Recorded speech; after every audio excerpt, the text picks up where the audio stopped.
the seriousness it deserves, but also with the determination that we will get through this. Folks here at the EOC and our first responders throughout the west coast of Florida have been working nonstop now for weeks to prepare and respond to Hurricane Helene, and then now to prepare and respond to this new major hurricane. The common virtue has been dedication. Dedication to the task at hand, dedication to responding to help our fellow Floridians in danger, and dedication to ensuring that Florida weathers this storm and emerges stronger on the other side. We are prepared and we will respond. I've spoken to the President. We remain in regular contact with FEMA, and we are marshaling all available resources to be able to prepare and respond to Hurricane Milton. I also want to thank the 20 other states who are assisting Florida ahead of the storm. This is just what we as Americans do. We've had opportunities to help other states in the past, including most recently in Western North Carolina, and I think it shows the spirit that these states are stepping up and providing really valued support.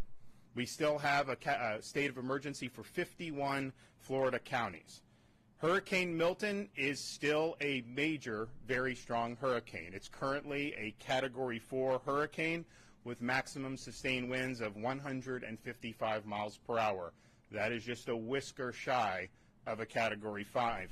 And while there is the hope that it will weaken more before landfall, there is high confidence that this hurricane is going to pack a major, major punch and do an awful lot of damage. As you can see behind me, the Florida Division of Emergency Management is fully deployed, fully active. This has been a footing now for over 2 weeks, given both of these storms. The state is actively fulfilling over 1,500 missions. We've delivered massive amounts of supplies, meals, water bottles, sandbags, tarps, generators to be able to help our local communities respond to this storm. We've also deployed more than 11,000 feet of flood protection systems and erected them around critical infrastructure like hospitals, wastewater treatment facilities, and electric infrastructure. Generators have been deployed at shelters and to support sheltering operations. Starlink Internet has been deployed across the entire state of Florida. We have surged an additional 600 ambulances, and they are currently in operation helping in the effort. The state of Florida has considerable fuel reserves ahead of Milton, and it's staged, and they will be utilized as needed following the storm. We've already dispatched a lot of fuel in the lead up to this, but we still have on hand 1.6 million gallons of diesel and 1.1 million gallons of gasoline. There is no, right now, fuel shortage. However, demand has been extraordinarily high, and some gas stations have run out. To be able to help ameliorate that, the Florida Highway Patrol has facilitated 106 long-distance fuel tanker escorts with sirens getting through traffic, totaling almost 1 million gallons of gasoline from ports in Tampa, Jacksonville, Everglades, and Manatee, and they are continuing with the fuel escorts as we speak. I'm in contact with the ports on the west coast of Florida. We'll see how this storm impacts those. Clearly, there's a chance that you could have a major impact on Port Manatee as well as on Port Tampa Bay. That could interrupt their ability to receive fuel shipments, and so we're working on contingencies to be able to keep fuel flowing throughout the state of Florida. As we saw this new storm develop, it was clear that a lot of the hardest hit areas on the west coast of Florida from Hurricane Helene had not had major, robust debris removal contracts in place or operations in place. Some of these contractors were good. Some of them were not getting the job done. So you had a major hazard on barrier islands in Pinellas, Manatee, and Sarasota County. So this weekend, I authorized mandated 24/7 debris removal. We took all the Florida Department of Transportation and other agency vehicles, brought them from all across the state, and they are engaged in other missions as their normal course of business, and dedicated it to debris removal. So in a little over 48 hours, and they were working all through the night in the wee hours of the morning in places like Manatee, Sarasota, and Pinellas. they were able to remove 55,000 cubic yards of debris. So that's over 3,000 truckloads of debris, and it's our estimation that on those barrier islands, they were able to make a dent in the debris and reduce it by about 50% just from what Jared Perdue and the other agencies were able to get done. So I want to thank everybody that's been involved in that. It did not stop since this weekend. We're now in a position where it's likely the conditions are going to deteriorate, and so we're going to have to wind that down. But they did make a difference, and there will be less damage from this storm as a result of getting that debris out than there otherwise would have been. The Florida Department of Transportation is staging the following assets ahead of the storm: 156 bridge inspectors, 328 cut and toss personnel, and over 1,500 pieces of heavy equipment. Florida National Guard, Florida State Guard, Florida Fish and Wildlife, and the Florida Highway Patrol have activated additional personnel in advance of the storm. We have hundreds of state search and rescue personnel on hand, 26 total teams. They are currently embedded in the potential impact sites along the West Coast to begin immediate rescue operations as soon as the storm passes. The National Guard is deploying 6,000 Florida National Guardsmen as well as 3,000 National Guardsmen from other states, and so we thank for the support on that. We have 34 search and rescue aircraft, and that includes some of the aircraft that have been brought in from other states. We have 500 tactical vehicles, including 180 high water vehicles, aerial, water, and ground National Guard search and rescue teams. This is the largest Florida National Guard search and rescue mobilization in the entire history of the state of Florida. Our Florida State Guard is also deploying almost 200 soldiers, 10 maritime crews, 3 high water UTVs, 2 UH-60 Black Hawk helicopters, 4 drone teams, 15 cut and toss crews, 2 amphibious rescue crews. We want to thank them. I mean, this was just a dream a couple years ago that they would be involved, and there was a lot of unfair criticism when we stood it up, but they have made a huge difference in this hurricane season. They're going to continue to do it here.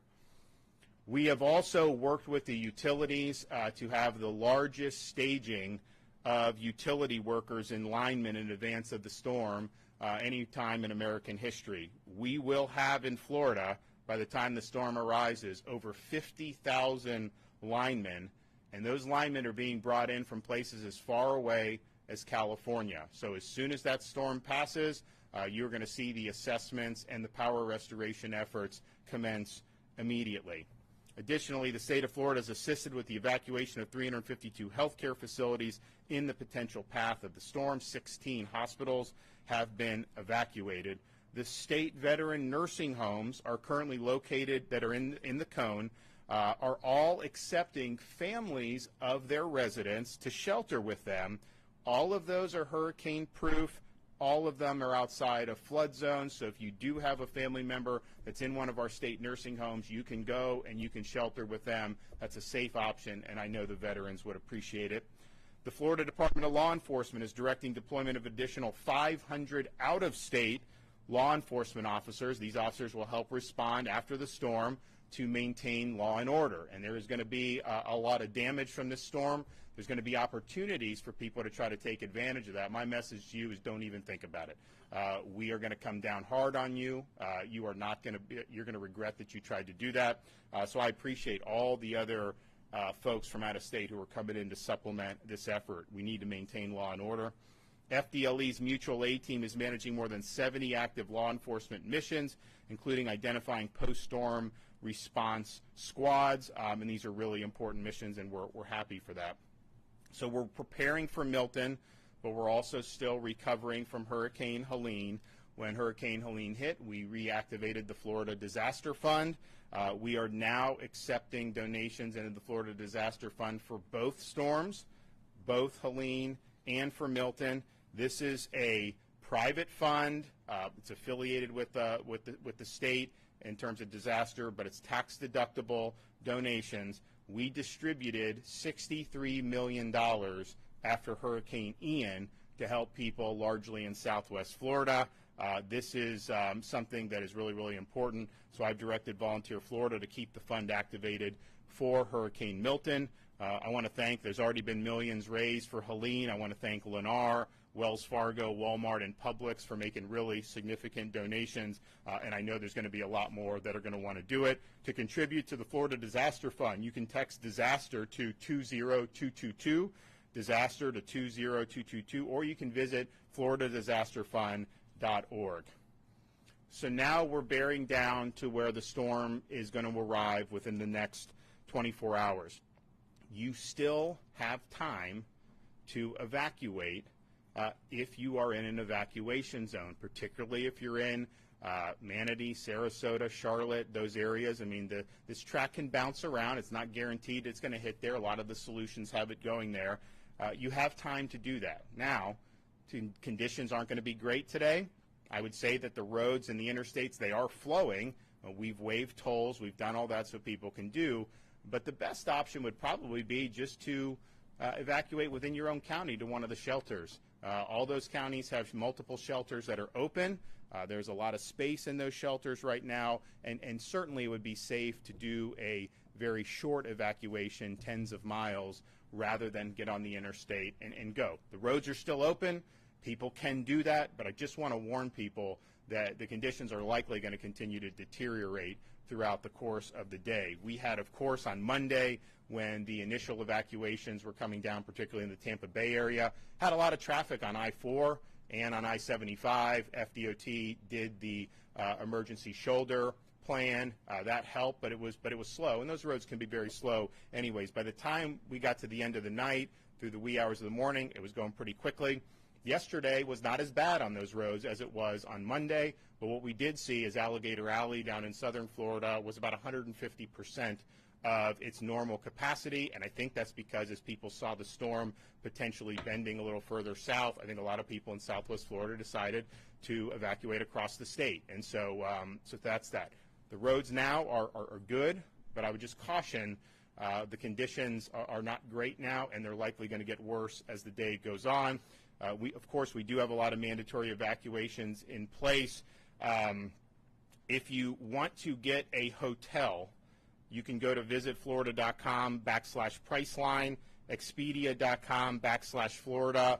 That is the emergency accommodation module that is there. I'm not sure what availability there's going to be in a lot of these places at this point, but if that's something that you're interested in, you can try that. Of course, we've worked with the Florida Restaurant and Lodging Association for distress rates for hotels, as well as waiving pet fees, and I know a lot of the hotels in the state of Florida have responded very positively for that, so I just want to thank them for doing that.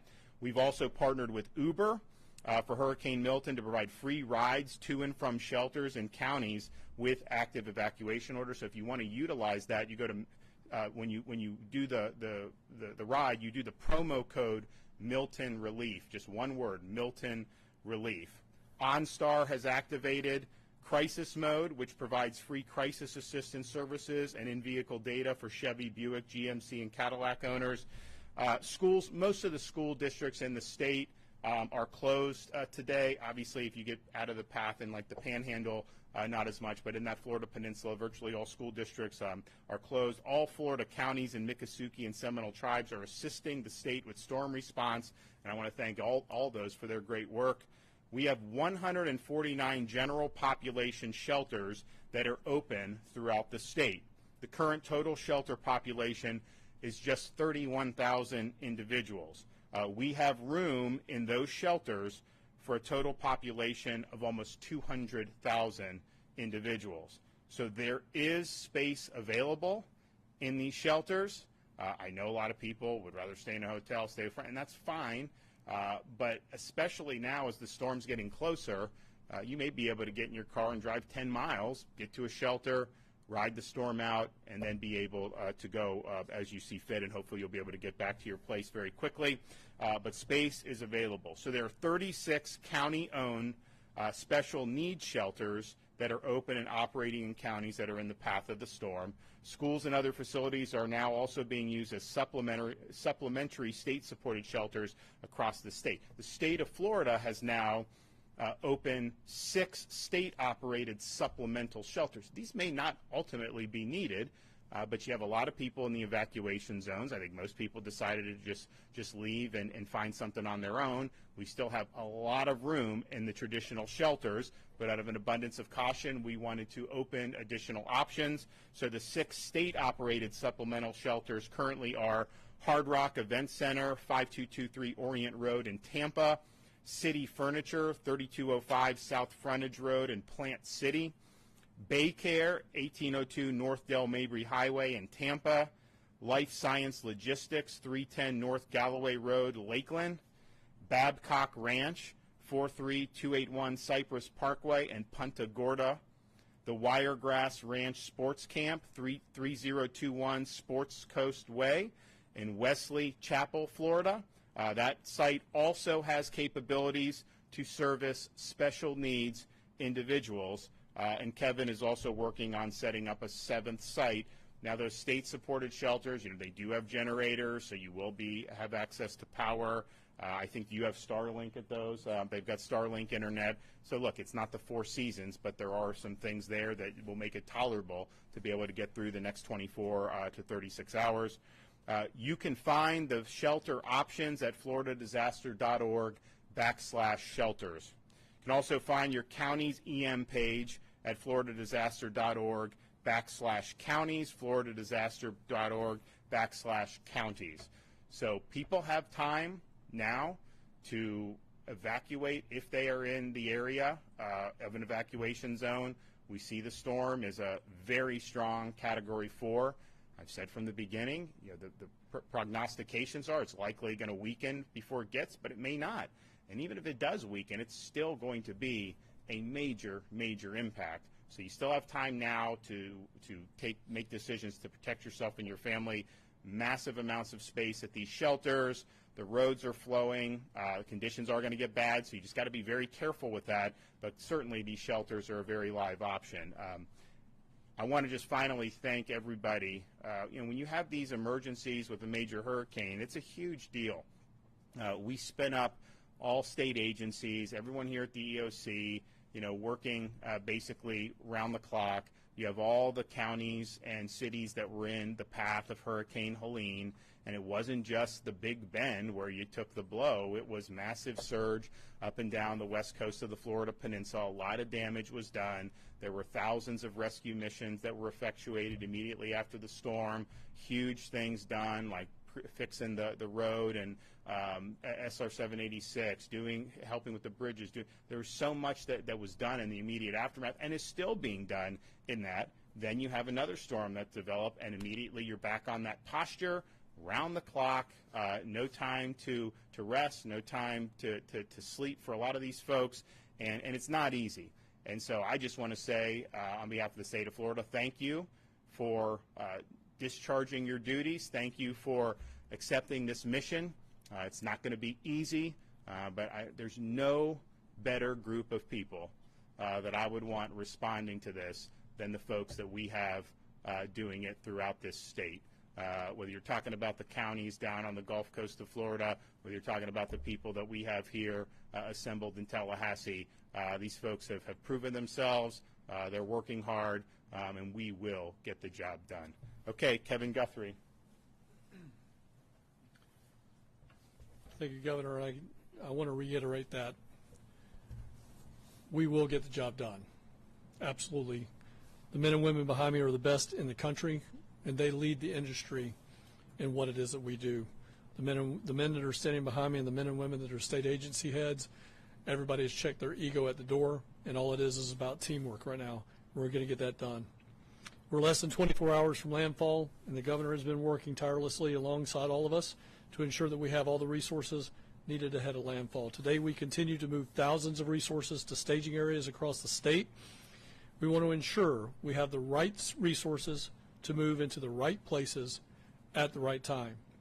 Life-threatening storm surge is expected along Florida's west coast. Counties from Levy to Collier have ordered mandatory evacuations, and I urge you to heed those warnings if you're in one of those zones. You might not want to evacuate, but there are free shelters in your area. If you live in a mobile or manufactured home and you're in this impact area, please go to a local shelter. If you rely on power, for medical devices or other things, please go to a local shelter. You live in a home that can't withstand the hurricane force winds, again, please go to a local shelter. We have enormous capacity. We're about 31,000 sheltered last night. We have the ability to do well over 200,000 in the impact area. If you're making a decision, you say, oh, it's too late, there's not enough room for me, there is room. Please come. Your home and belongings can be replaced, but you cannot. You can find a list of all shelters, including our state-run shelters that the governor just mentioned, by visiting floridadisaster.org/shelters. We also have options to assist residents with evacuating. We still are running our shuttle service. You can also go to floridadisaster.org for updates on that 1-800 number. That number is 1-800-729-3413. Again, that's 1-800-729-3413. We also partner with Uber, and you can call them and put in the discount code of Milton Relief. That's Milton Relief, and that'll be a free ride to the shelter. If you don't live in an evacuation zone and decide to shelter in place, make sure you have enough supplies to weather the storm and after the storm conditions cease. We recommend you have 7 days of supplies on hand. Power outages are expected with this storm. Charge your electronic devices now before the power starts to go out. If anybody's looked at a radar in the last 8 hours, you see a lot of rain heading into the impact area. You see tornado warnings. I think as of our 7:15 briefing with my executive staff, we had 7 tornado warnings, and as we were walking in here, I saw 2 more. So there's been roughly 10 tornado warnings. Power will start going out, so you need to make sure your electronic devices are charged now. If you can get outside and it's safe to do so, make sure you're bringing out all that furniture, potted plants, decorations. If you can pick it up, put it up. The strong winds can obviously pick that stuff up and deposit it much somewhere else. During the storm, we want to start messaging this. We do it every single time, but again, if you've decided to shelter in place and during the storm you hear the trees snapping, maybe the power popping, that can mean that there is flying debris and you should seek shelter immediately inside your home. Treat it as if it's a tornado. Get into the innermost portion of your home. If you have some type of lightweight mattress, pull it over the top of you. Protect yourself from falling debris. Treat it just as if it's a tornado. If you find yourself, all of a sudden, it is absolute calm. You've gone from snapping trees and power lines and the sound of destruction to absolute nothing, like it's a clear day in the middle of the summer. You're in the eye wall of the hurricane, and you need to stay in place. Do not go outside. Do not look around. This eye wall has been moving anywhere from about 4 nautical miles to upwards of 12 to 16 nautical miles. If it reforms the eye wall and starts to collapse again, you may have only minutes in a situation that could be life-threatening. So please make sure you do not go outside if that happens. For more updates in your area, remember to follow your local county emergency management agency's instructions. The agency also has activated the State Assistance Information Line to provide information to Floridians to receive up-to-date information from us. Residents and visitors can call this toll-free hotline at 1-800-342-3557, 1-800-342-3557. Before I close, in anticipation of some of your questions, you may ask, what are the things that we're going to be doing over the next 12 to 24 hours while landfall is happening? The things that we're going to be doing, the Florida State Emergency Response Team with all of its agencies have been working contingency plans. Over a week ago, I set out for our planners to work 3 different contingencies, and that was something that hit the Helene area, something that hit the Tampa Bay area, something that would hit the Fort Myers area, and then even drill down further into that. So in the next 12 to 24 hours, our staff will be moving from a strategic contingency-based plan to tactical operations-based movements. They will pull off the shelf what that strategy was at the time and move directly into tactical operations. We will start working on our damage prediction models. We do have damage prediction models that come from the United States Army Corps of Engineers and other federal agencies. That system is called HAZUS. our planners, our intelligence cell will start looking at those things to see where the most debris, where the most damage is going to be based on the last calculated movement at landfall.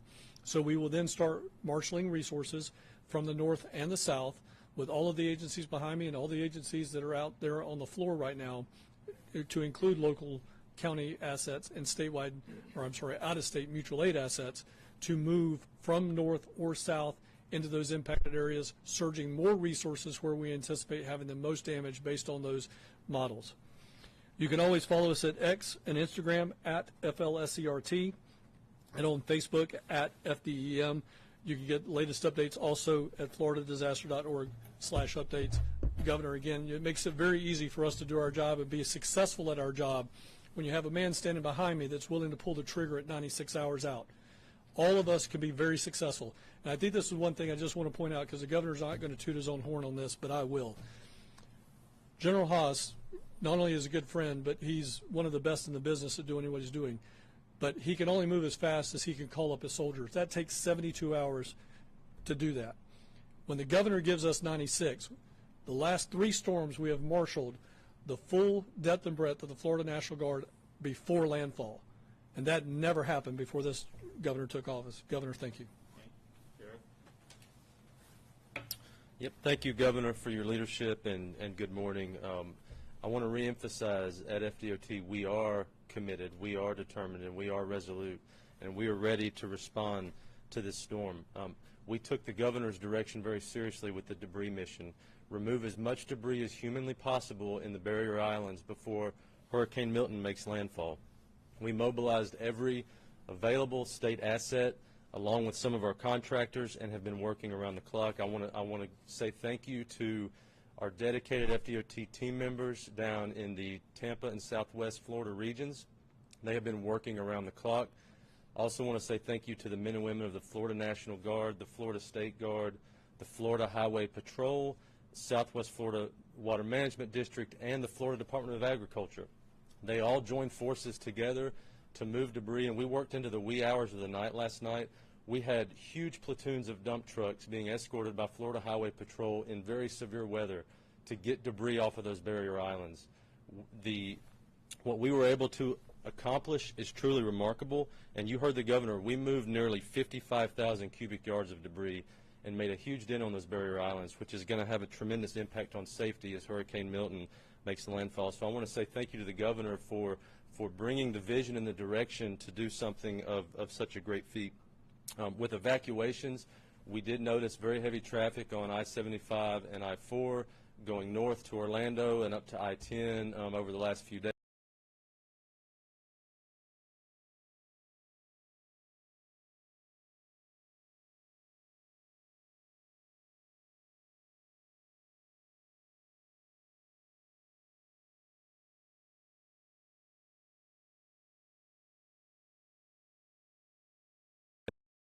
And we were glad that people chose to leave, seeing where they lived, and were evacuating to get to safety.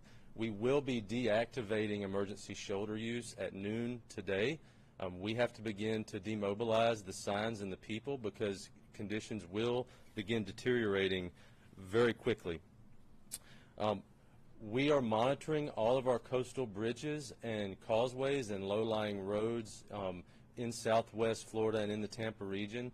Conditions are going to deteriorate quickly. We expect bridges and causeways to begin closing early to mid-afternoon today. This is very important. You heard the governor. The window of time is closing to get to safety in a shelter. When winds get high and water gets high and begins to make those bridges and roads unsafe, we do work with the Florida Highway Patrol. We have to close those. Bridges like the Skyway or the Courtney Campbell Causeway, et cetera, in Tampa region, we do expect those to start closing early to mid-afternoon. That's something you need to keep in mind if you still have to evacuate. As you heard from the governor, we've pre-staged our assets, our bridge inspectors, our team members, our heavy equipment. We do plan to have all of our resources and heavy equipment and contractors staged north and south of the cone. We will be pushing in with full force behind Hurricane Milton as it makes landfall to clear roads, inspect bridges, assess damage, and begin repairs as quickly as we possibly can. Every minute that a road or a bridge is down after a storm comes through can hinder the life safety mission. We take it very seriously. Any damage that we see and find, we will work as quickly and as efficiently as we can to begin those repairs immediately. The seaports on the West Coast, we've been in very close coordination with them. Port Tampa Bay, Port Manatee, both are important for fuel. If the storm surge is consistent with what's predicted, there could be significant issues with both of those two seaports. So we've been coordinating very closely with Division of Emergency Management and looking at making sure we still have fuel moving throughout the state. I want to remind everybody, FL511.com is the place to get traffic information. We have 10 traffic management centers across the entire state.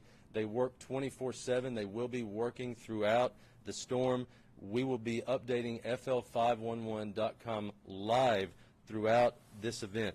The storm surge expected from this hurricane can cause damage to road and bridge infrastructure. This is why our crews are some of the first boots on the ground to assess and inspect. One thing important to remember, there can be damaged facilities. There is going to be high water. Please do not get out and drive around until we have had the opportunity to inspect bridges and roads. Even after the storm passes through, there will be roads underwater. Please do not drive through water. It's inevitable. Every storm season, people choose to drive through water. You have no idea what's going on underneath that water. It can be very dangerous. Please give us time to do our job. Make sure roads are safe before you start driving around. Again, FL511.com, and thank you, Governor, for your leadership. Mark? Yes, sir. Good morning. Under Governor DeSantis' leadership, Florida is a law and order state. And FDLE will work with our partners at all times to ensure that it stays that way. As the commissioner, I've been in contact with the Florida sheriffs in the impacted areas, everything from Jefferson County all the way down to Key West, to ensure that their needs are met and supported. We've also worked hand in hand with the Florida Police Chiefs Association, the Florida Sheriff's Association, to ensure if they have any pre-storm needs or even post-storm recovery efforts that we're there for them. I can safely say that the Florida Police Chief Association already has the South Florida Police officers come together for about 80 members that are going to be poised ready to come in to the impact area to support as needed. The Florida Sheriff's Association has strike teams available and ready to move in as needed to support. Now, FDLE is directing the deployment of additional 500 officers that are coming in from out of state. We already have 150 that has been notified and alerted and en route to the area. So tomorrow, after the storm passes, you may see law enforcement entities from other agencies from out of state that will be coming in to support, whether they be as special deputies under the sheriff or state officers that will support local law enforcement or state efforts. If you see them, they are going to be law enforcement authority and have powers as such. So I just want to make sure our people understand that. Florida will not stand for looting. Will not stand for it. We will come after you. And we're not going to stop if anyone takes advantage of any of our citizens or visitors in this time of need. So pay attention to that. If you have anybody or anything that you may see that's going wrong, contact your local law enforcement. We're there to support them, and we will be there on top to take care of that. Now, FDLE special agents and law enforcement analysts have been steadfast all the way through Hurricane Helena, and also will continue on past Hurricane Milton to give you that great support. Our mutual aid team at FDLE has already been managing numerous law enforcement missions, and such as identifying post-storm response squads, establishing base camps for first responders, and conducting security missions. Now, in addition, FDLE has nearly 200 analysts that are on standby for reunification efforts for Florida, law enforcement officers and offices for sheriffs and police departments to help you if you're missing your loved ones. We're here to help and try to find them. FDLE Sworn Training Unit CUT team is standing ready to go out and support any first responder that may have damage to their house, so that way these teams come in and get them back ready, and so that way they can go out and support their community so they're not worried about stuff that's happening at their house. Now, FDLE law enforcement strike teams are coming from Pensacola and Miami into the area. These strike teams will be able to do everything from violent crime investigations to patrol operation and security details. FDLE special agents are activated, all of them are activated to deploy in the impact area as needed. Now, in any type of event, comms is one of the biggest issues. And FDLE Communications Strike Team is already at the ready, working with ESF2 here at the Florida State EOC to ensure that agencies that lose their 911 communication, internet or radio communications, we're there to help them and get them back up and operational as fast as possible. In addition, our FDLE aviation assets are also pre-positioned to conduct overwatch missions for patrol officers and sheriff's offices and departments as needed on request. And I'll echo what Kevin said. Because of Governor DeSantis, we are ready. And thank you again, sir, for your support. And Florida could not be in better hands. Thank you, Governor. Good morning, fellow Floridians. It is an honor to, on behalf of the Florida Highway Patrol, to serve Governor DeSantis and his administration and also serve the great people of the state of Florida. Just a brief update on our operations at the Florida Highway Patrol. We have pre-staged high water rescue vehicles in preparation for landfall. FHP is conducting proactive patrols of evacuated communities to suppress criminal activity. As the Governor spoke about, we have been laser focused on ensuring that our roadways are open so that we can conduct escorts of fuel trucks to gas stations that are in need of fuel, as we are still doing those missions in this moment. But as the ports on the land side closed down for the hurricane, we are still engaged in transports of ambulances, ambulance companies, first responders, and other elements that need to be where they need to be at a certain time before landfall is made by the hurricane. If you are an ambulance company or if you are a healthcare facility that needs the services of the Florida Highway Patrol for the purposes of getting through congested areas, we would encourage you to dial star FHP, and we will make our best efforts to make sure that you get where you need to go in due time. We are currently also supporting the Department of Juvenile Justice by evacuating juveniles in secure residence facilities, and we are helping to relocate military families from the affected areas. We continue to provide law enforcement services in conjunction with our partners at FDLE to areas in the state that were affected by Hurricane Helene, specifically Keaton Beach, Steinhatchee, and Deacle Beach. As of today, all FHP troops and all 2,000 state troopers are activated on an Alpha Bravo shift, and that includes an additional 300 auxiliary state troopers. We are all in, full force, 24/7 from here on out. Now, I want to talk briefly about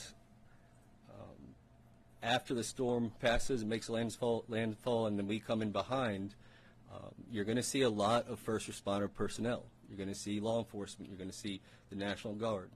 You're going to see the State Guard, out-of-state law enforcement officers. At the direction of Governor DeSantis, we have 500 out-of-state law enforcement officers that are going to complement and supplement our response, and we appreciate FDLE's leadership on that. You're going to see DOT personnel. As far as law enforcement goes, obviously we're going to be focused on search and rescue initially. We're going to be focused on getting roadways back open so that we can amplify our search and rescue efforts.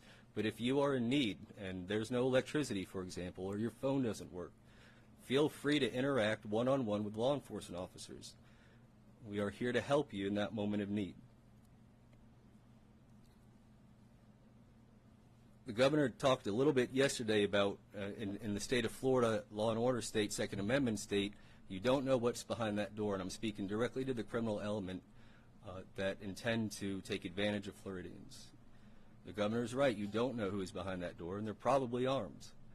But if you find yourself in a situation where there is nobody in that home and you intend to burglarize it and take advantage of Floridians, there's going to be consequences. And I'll start with first of all, you're going to have the Florida Highway Patrol, 2,000 state troopers. You're going to have FDLE. You're going to have out-of-county sheriffs. And now we're going to have out-of-state troopers. There's going to be a swarm of law enforcement officers. And I can tell you, on behalf of the Florida Highway Patrol, if we catch you and you try to escape, we're going to chase you. We're going to use intentional contact to stop the pursuit. We're not going to allow you to injure or kill Floridians because of your criminal activity. We're going to hold you accountable and get you in custody. FWC will be deployed. They will catch you in the water. We'll catch you on land. you have the National Guard and the State Guard, they'll catch you in the air. There's no escape from the resources of the state of Florida. The governor has announced in prior months, and we have celebrated a 50-year crime low in the state of Florida. I can promise you, after this storm, there is going to be a new record set, because the state of Florida is not going to give you an opportunity to take advantage of Floridians. And then my final comment would be that we at the Florida Highway Patrol, and I know I speak for all the professionals that are standing behind me and the governor as well, is that we are cognizant of the weight of this moment for the state of Florida. We are cognizant of the weight of your safety and your concern as Floridians, and we are cognizant of our duty as representatives of the government and as law enforcement officers and first responders, and we intend to meet this moment and we intend to honor our duty. And so it is an honor to be a part of this team, to serve the state that I love, to serve the best governor in the state of Florida, and ultimately the people of Florida. Thank you, Governor.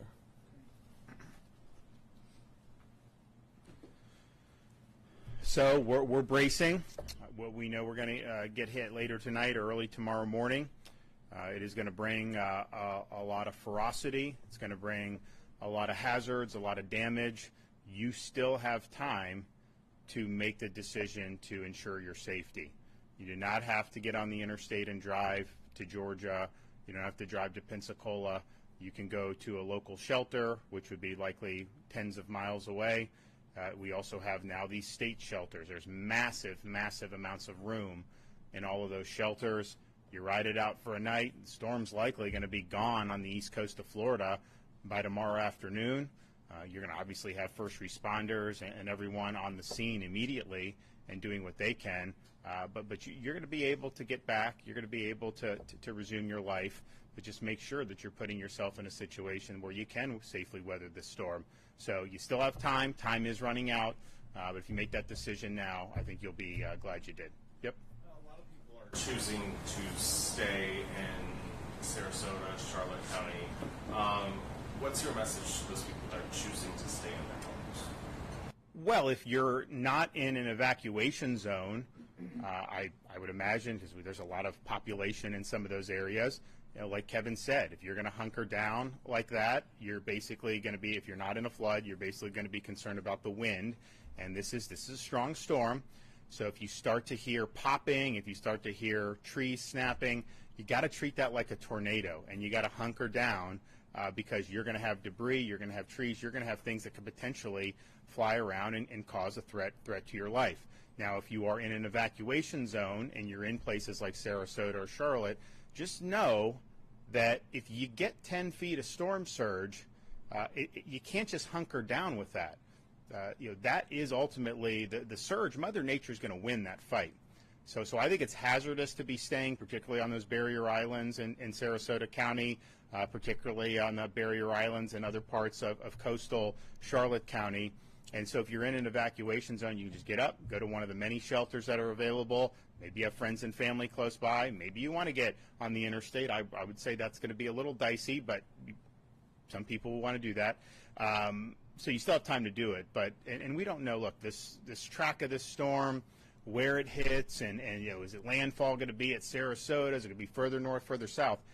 Just understand, if you're on the southern part of this storm, you are going to get storm surge. So maybe it doesn't hit Charlotte County, maybe it hits Sarasota. Man, you're going to get a lot of storm surge further down south. That's just the reality. I mean, it's churning massive amounts of water, and that water is going to come out. There may be parts where it sucks it out, depending on how the storm goes in, and northern side of the storm. That's possible. But, man, if you're anywhere in the eye or south, for sure you are going to get major storm surge. Any estimate on how many people have actually heeded the evacuation call? We've had way higher volumes on the state system than we normally do. I mean, it was on a Monday. I think I-75 was, 150% of what it really was, what it normally is. And that's not the best road anyways. I mean, you start getting close to Ocala, some of these places.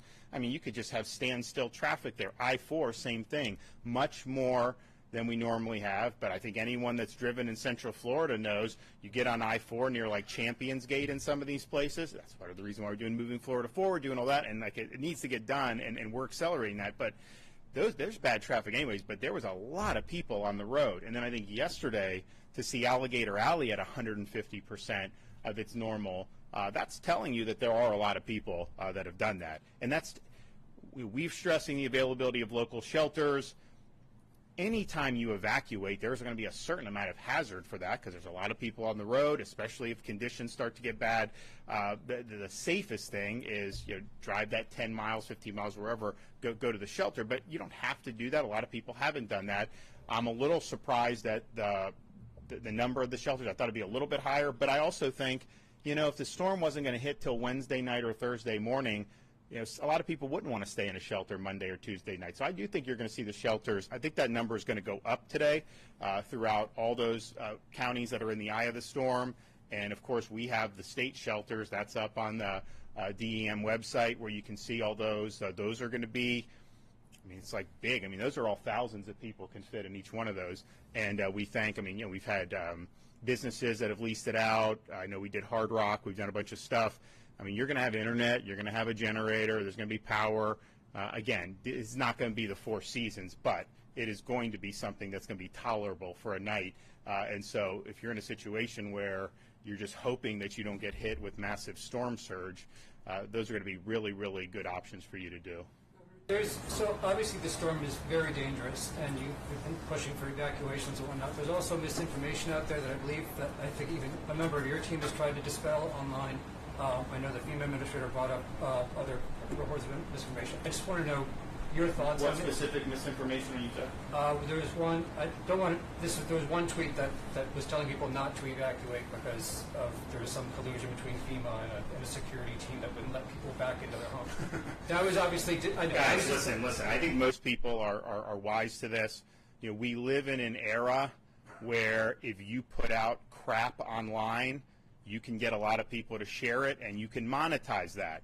That's just the way it is. But if you're hearing something that's just outrageous, just know, in the state of Florida, none of that stuff would ever fly. So you don't have to worry about that. FEMA is not leading this show. We are leading this show here in the state of Florida. We're marshaling whatever assets are available to us. We're leveraging that.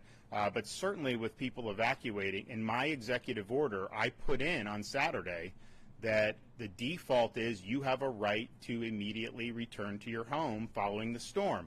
Now, there may be some circumstances that are not usual, but if a bridge is about to collapse, if there's real massive hazards, if there's active rescues going on, but the default is you get back. You can't just say, we're just going to keep people off for 48 hours because we think it'll be easier to clean up debris. No. This is your private property.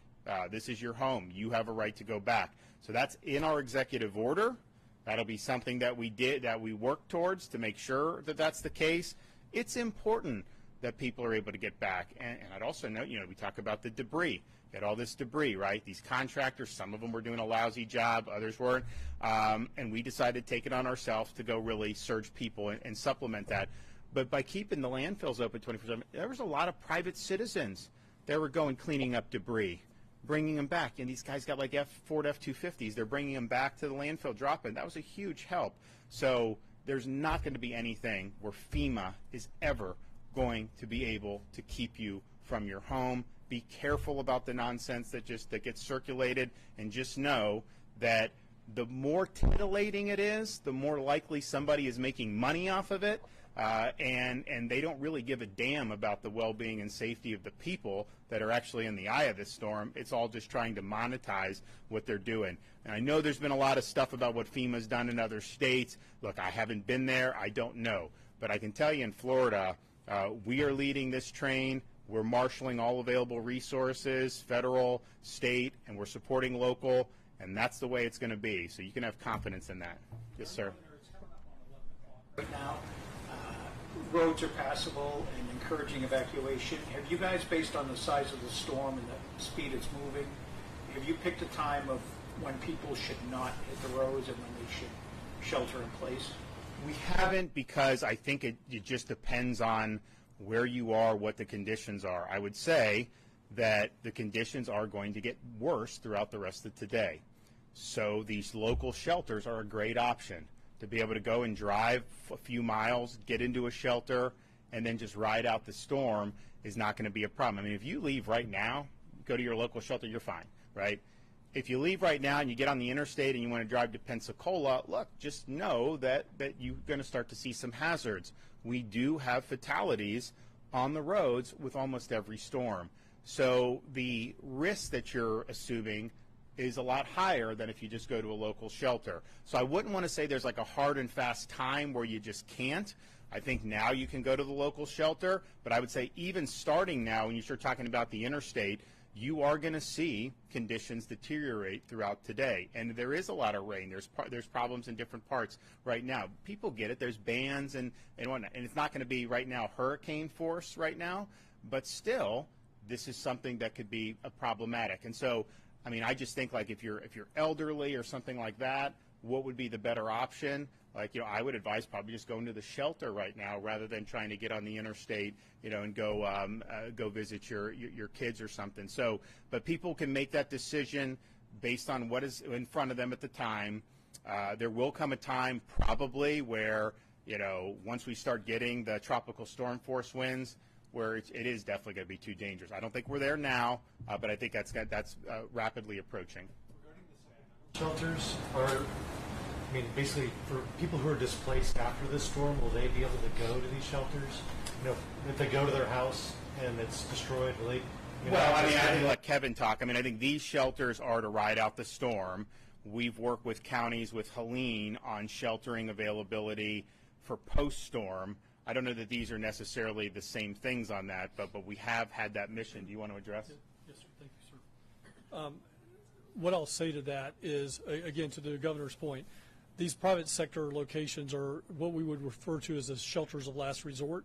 You know, again, they're not the Four Seasons. They're cots in a warehouse in some cases. Our biggest facility is a warehouse that's right next to our new facility in Auburndale. But what we will do, because this is a point of emphasis for the governor, he's given me this direction, hear it loud and clear. When this storm is over, we need to get kids back at school. We need to get community and life back up and running, and we're going to be committed to doing that. My goal that I charge the team out there on the floor with is, let's get kids back in school in 3 to 5 school days after landfall. We're going to do that. To be successful at that, we're going to have people that are going to be in long-term sheltering. So we were going to have to open up other big box stores. Now, what we will do there is, where we're in warehouses right now along the interstate corridors, we will start looking for maybe those mall big box stores, something that may have even been right on the edge of an evacuation zone or a flood zone. For example, there's a really good place, Gulf Square Mall in Pasco County, Hudson. That is in an evacuation zone. That is in a flood zone. We would never go there to put people in harm's way. But after the fact, that might be a very good place to go and open a recovery shelter while we get kids back at school. Thank you. Yesterday it was said that the state will ask FEMA for a waiver allowing more contractors out of state to come to Florida. Has FEMA responded to that? Don't believe so, have they? No, sir. We're still working with that, putting that on a letter. We got 3 options. We're just trying to get the best option that's going to have a path of least resistance. Great. Going to the schools part of that, to kind of what Director Guthrie was talking about, I believe after Ian, there was a situation where some of the schools were just too damaged to actually have kids back in there. Is that something you just have to wait and see where the storm hits? And just yeah, I mean, we'll assess that at the time. I know, like on Sanibel, for example, those kids went to different school at that point across the bridge. I mean, it's a lot easier when we fixed the Sanibel Causeway, so they were able to do that. That may happen here. You know, we'll see. And but that'll likely be driven by the school districts make a decision, and then we'll be able to offer probably some support for that through our Department of Education. But these are things that are live possibilities. A storm of this magnitude, I mean, you are going to have some of these the schools that could be damaged. Now, I would say most of the schools that are not like on barrier islands, you know, these are good structures mostly, and that's why we use them for shelters. So I would imagine you'll see some damage inland, but probably not to the extent that we saw on the barrier islands after Ian. On these barrier islands, the schools they're kind of in the similar spot. It's a big storm, and you could have some damage, and it may not be as simple as just being able to get people back in after 3 days. Okay. basically the people who are staying behind. I know police are going door to door in some places. Are you guys being told who these people are and their locations, and are you? That's a local thing. I know the sheriffs and the first responders on the county basis, they're doing that. What I've always said is, you are being warned on this. You've seen, I mean, just think about Helene on these Gulf Coast in central Florida. It was 100 miles away, and you still had feet of storm surge where there were fatalities as a result of that. This is one that's going to be potentially delivering even more surge than what we saw in Pinellas and Manatee. I mean, almost definitely will deliver more surge in some of these areas. And so that is hazardous, that is life-threatening, and you'd be wise to go to a shelter, ride it out, but rather than try to mess with that. And if there are a lot of people that do stay behind, I mean, unfortunately, there will be fatalities. Like, I don't think there's any way around it when you have storm surge that could be 10 feet. So you have time to do that. There's going to be people who stay behind who are going to be in distress. We are going to, working with the locals, when we're going to conduct rescue operations. We will do that, and a lot of those were successful last time in the Helene. But why would you want to risk it at this point? So this is a big storm. It's going to do a lot of damage. It's going to create a lot of threats to life. It's obviously going to destroy property. We're bracing for that, but we're doing everything we can to try to mitigate the damage beforehand, and we'll do everything we can to help with rescues and getting people back on their feet afterwards. Okay, thanks.